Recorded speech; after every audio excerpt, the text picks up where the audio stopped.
Bismillah, Assalamualaikum warahmatullahi wabarakatuh. Pada kesempatan kali ini saya akan menyampaikan materi dari mata kuliah metode penelitian, yaitu tentang etika penelitian. Kita mulai dari pengertian. Apa itu etika penelitian? Etika penelitian adalah sekumpulan prinsip, norma, dan standar moral yang mengatur perilaku peneliti sepanjang siklus penelitian. Pada segmen selanjutnya yaitu fungsi etika penelitian. Etika penelitian tidak hanya berupa aturan yang kaku, melainkan juga hadir sebagai penjaga moral dalam setiap proses ilmiah. Fungsi utamanya adalah memastikan bahwa penelitian berjalan secara adil, benar, dan bermanfaat, bukan hanya bagi peneliti, tetapi juga bagi partisipan, masyarakat, serta perkembangan ilmu pengetahuan itu sendiri. Berdasarkan dari beberapa jurnal yang saya baca, saya mendapatkan 5 fungsi etika penelitian, yaitu yang pertama melindungi hak dan martabat partisipan penelitian. Salah satu fungsi paling mendasar dari etika penelitian adalah menjaga agar partisipan tidak dirugikan. Misalnya ketika seseorang diminta menjadi responden, ia berhak tahu tujuan penelitian, bagaimana data akan digunakan, serta resiko dan manfaat yang mungkin timbul. Dengan adanya etika, partisipan diperlakukan sebagai manusia yang memiliki kehendak bebas, bukan sekedar objek penelitian ya. Yang kedua, menjamin integritas dan kejujuran ilmiah. Dunia akademik bertumpu pada kepercayaan. Etika penelitian berfungsi menjaga kejujuran dalam setiap langkah penelitian, mulai dari pengumpulan data, analisis, hingga pelaporan.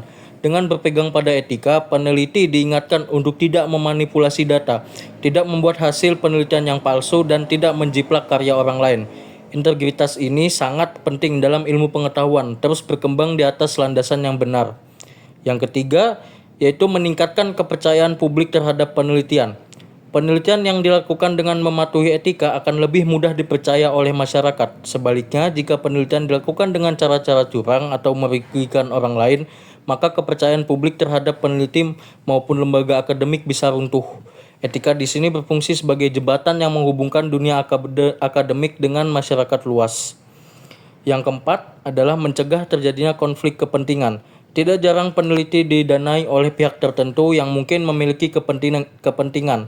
Etika penelitian membantu memastikan bahwa hasil penelitian tidak dipengaruhi secara tidak sehat dan sponsor, pendanaan, ataupun kepentingan pribadi peneliti.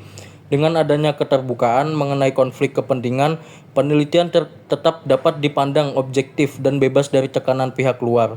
Dan yang kelima yaitu menjadi pedoman dalam publikasi ilmiah. Etika juga berfungsi dalam proses publikasi. Misalnya, jurnal ilmiah sering menolak naskah yang terindikasi plagiat, fabrikasi, atau manipulasi data. Fungsi ini memastikan bahwa hanya penelitian yang benar-benar dapat dipertanggungjawabkan yang akan dipublikasikan. Dengan demikian, kualitas literatur ilmiah tetap terjaga.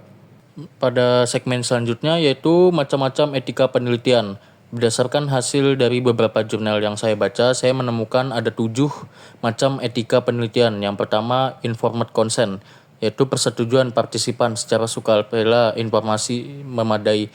Jadi harus melalui perizinan dahulu untuk melakukan penelitian. Yang kedua adalah kerahasiaan dan privasi, anonimasi atau penyimpanan data dengan aman.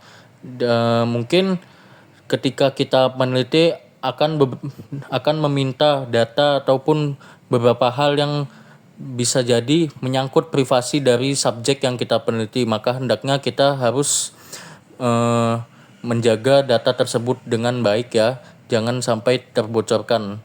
Dan yang ketiga adalah kejujuran ilmiah, yaitu laporan data apa adanya dan tidak dimanipulasi. Nah, kita mendapatkan data dengan melakukan penelitian dan data tersebut tidak boleh ditambahi ataupun dikurangi sedikit pun, harus sesuai dengan apa yang kita dapatkan, sesuai dengan hasil penelitian yang sudah kita lakukan pada waktu tertentu.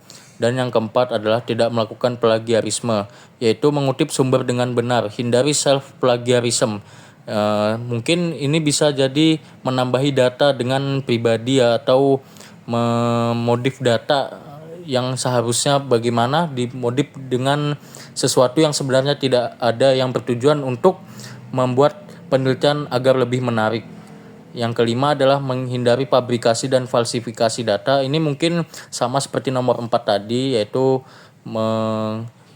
menghindari kecurangan dalam pengambilan data. Yang keenam adalah pengungkapan konflik kepentingan, yaitu sumber pendanaan yang mempengaruhi hasil.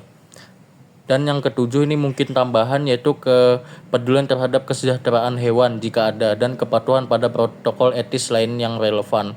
Mungkin jika di beberapa orang ada yang melakukan penelitian tentang hewan atau meneliti sesuatu yang berhubungan dengan makhluk hidup selain manusia, hendaknya kita juga harus menggunakan moral dengan baik ya. Selanjutnya adalah dampak jika tidak ada etika pada penelitian.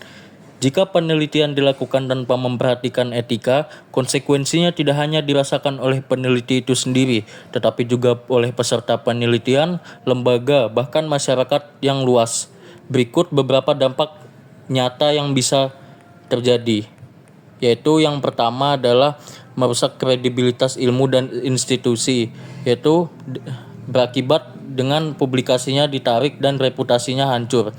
Yang kedua adalah kerugian pada partisipan dengan akibat pelanggaran privasi, eksploitasi, dan bahaya psikologi atau fisik pada narasumber. Yang ketiga adalah memicu penyebaran informasi salah atau hoax bila data dimanipulasi. Ini sangat membahayakan bagi masyarakat luas karena informasi yang salah dapat menyebabkan keilmuan yang kurang tepat dan mengakibatkan hasil yang berantakan. Yang selanjutnya adalah sanksi akademik atau hukum terhadap peneliti, yaitu berakibat dapat mendapatkan pembatalan gelar, pencabutan publikasi, dan tindakan disipliner. Yang terakhir adalah menghambat kemajuan ilmu karena temuan tidak dapat direplikasi atau dipercaya. Mungkin dampaknya belum bisa dirasakan dalam waktu dekat, tapi dalam beberapa tahun ke depan itu dapat merusak keilmuan karena tidak sesuai dengan hakikat ilmu itu sendiri.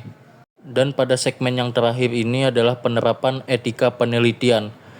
Dalam hasil dari jurnal yang saya baca, saya menemukan ada 5 penerapan etika penelitian, yaitu yang pertama formulir informed consent, tertulis untuk subjek manusia dengan penjelasan tujuan, risiko, manfaat, dan hak untuk menarik diri. Apa itu formulir informed consent? Mungkin bahasa mudahnya ialah formulir yang ditujukan kepada partisipan, kepada subjek yang akan kita teliti, yang di situ termuat data-data dan bentuk persetujuan dan informasi tentang penelitian apa yang akan kita lakukan kepada kepada si yang bersangkutan tersebut, yaitu si partisipan. Yang kedua adalah anonimasi data, yaitu dengan menyimpan data tanpa identitas langsung, ID bukan nama. Mungkin ini sudah banyak kalian tahu bahwa ketika melakukan penelitian, peneliti tidak menulis data dari seorang partisipan. Dia tidak menulis data pribadinya. Contohnya dengan tidak menuliskan nama dan menggantinya dengan inisialnya. Mungkin bisa si A atau si B atau dengan nama samaran. Dan yang ketiga adalah penggunaan perangkat lunak.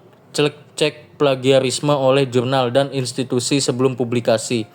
Nah, di zaman yang canggih ini kita bisa melakukan ini dengan web dengan bantuan artificial intelligence atau biasa disebut dengan AI. Yang keempat adalah prosedur klarifikasi dan koreksi atau retract atau publish corrigendum jika ditemukan kesalahan atau pelanggaran. Dan yang terakhir adalah etika clearance atau persetujuan komite etik jika penelitian melibatkan intervensi pasien atau risiko. Sekian materi yang saya sampaikan, semoga bisa bermanfaat bagi teman-teman semua. Kurang dan lebihnya mohon dimaafkan. Wassalamualaikum warahmatullahi wabarakatuh.